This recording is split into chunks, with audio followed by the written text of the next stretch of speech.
Good afternoon from the Nana's desk, from her studio. So, let's have a look at things that I'm planning to do or trying to do or having a go at doing.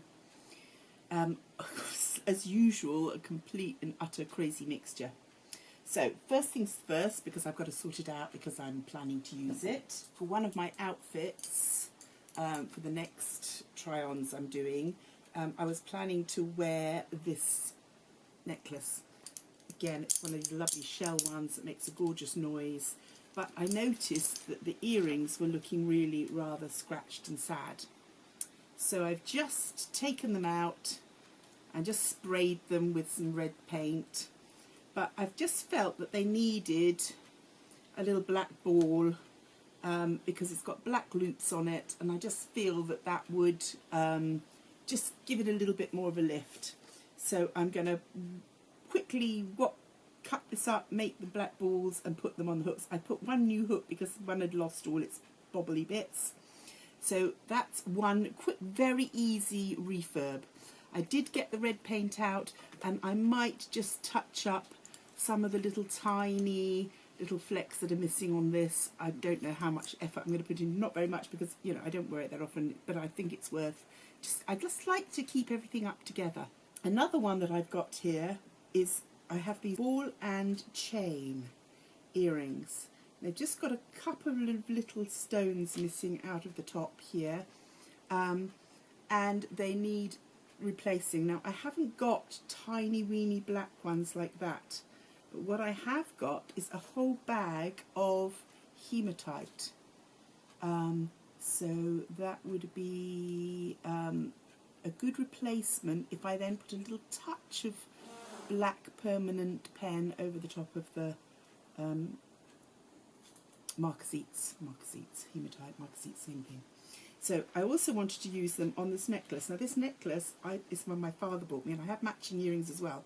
But all the little stones that go round underneath the big stones have gone. So I really need to do something about that.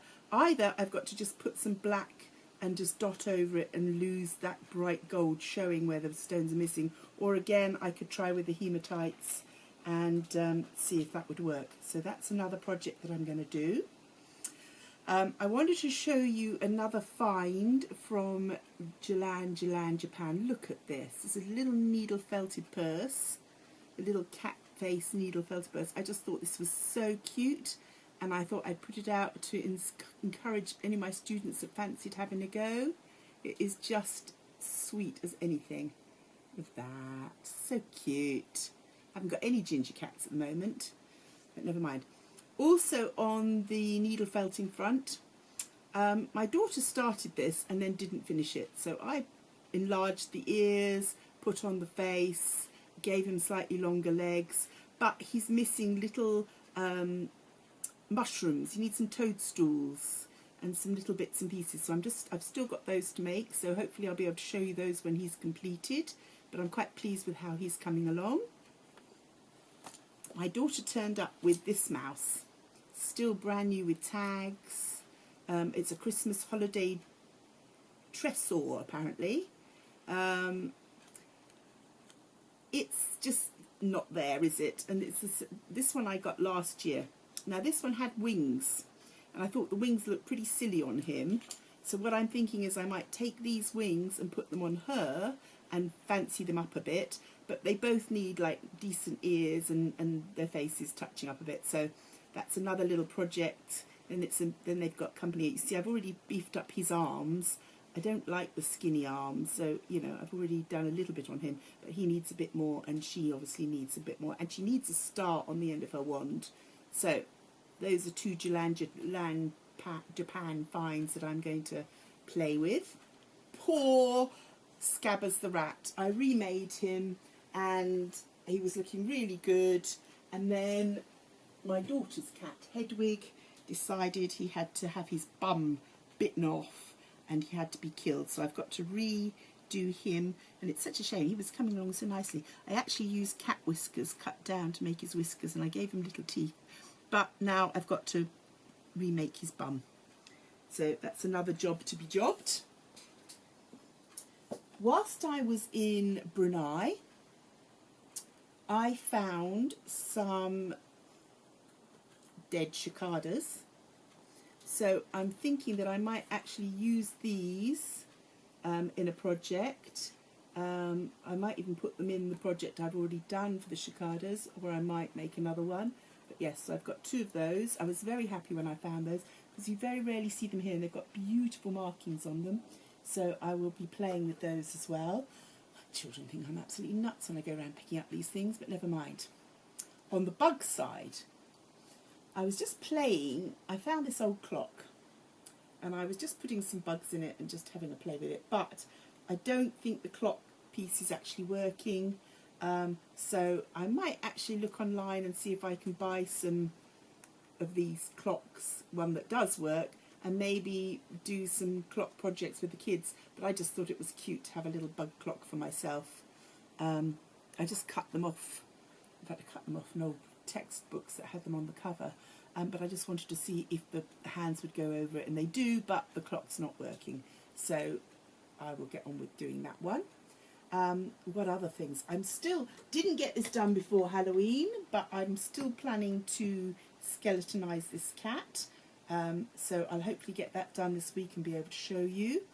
And I've still got all my potion bottles sitting here waiting to be done, and also this one. Now, this was a beautiful Victorian enamel glass perfume flask, which was up on a shelf, and one of the mummies knocked it off and smashed it. Rather than throw it all away, I thought I'd glue it all together and then create something around it that holds it all together and makes it into a cool potion bottle.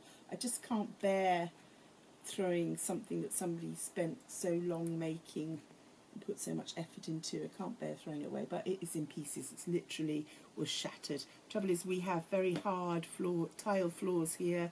When things hit them, they literally disintegrate. But I thought if I put in clay and things over it, it won't be so dangerous, and I can make it into something. So that's another thing to do. Right, another project.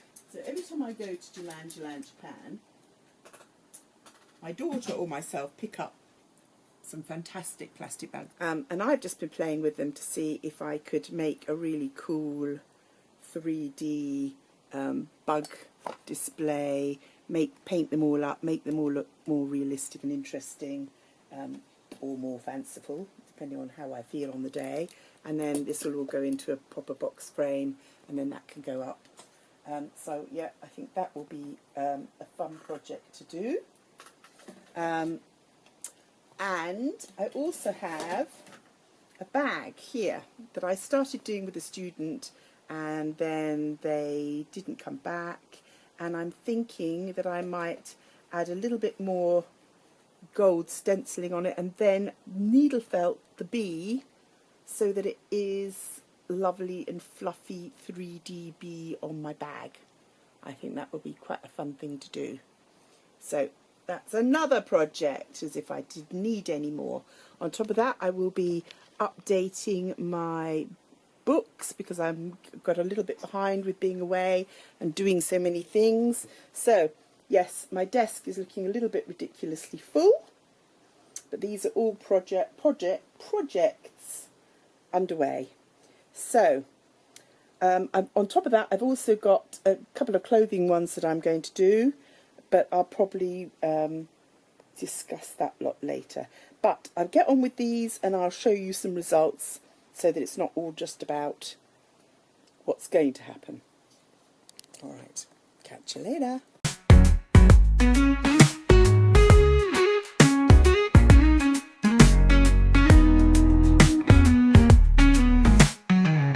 The Crafty Nana makes baubles and decorations galore.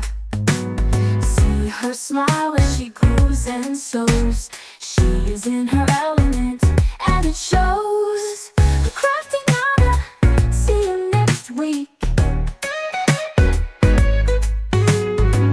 The Crafty Nana, see you next week. Ooh, the Crafty Nana, see you next week. The Crafty Nana, see you next week.